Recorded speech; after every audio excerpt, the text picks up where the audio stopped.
अस्सलामुअलैकुम my YouTube family, मैं हूं सना ज़हीर अब्बास, आपकी होस्ट आपकी खिदमत में हाजिर हूं जी। तो आज जो वीडियो मैं अपलोड करने जा रही हूं वो है शुमाइला नबील की तीसरी और आखिरी वीडियो, जिन्होंने इस कंपटीशन में 3rd प्राइज हासिल किया था। तो जी आज आप लोग ये वीडियो देखें आखिर तक और मुझे अपनी राय का इजहार करें कि वीडियो कैसी है। हर कोई एक सा नहीं होता,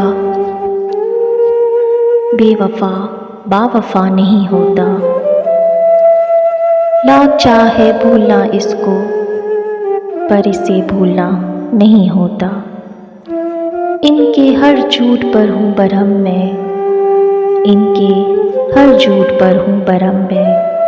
क्या जहाँ में दगा नहीं होता? लाख इससे करो वफाए तुम, लाख इससे करो वफाए तुम, बेवफा से निभा नहीं होता। मोड़ आया है जिंदगी में वो, मोड़ आया है जिंदगी में वो, बार मुझ पर खता नहीं होता।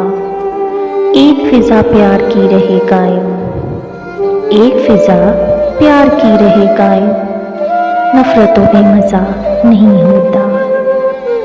रूठ जाता है वो रुबाब अक्सर दिल, रूठ जाता है वो रुबाब अक्सर दिल से, लेकिन खफा नहीं होता, लेकिन खफा नहीं होता, खफा नहीं होता।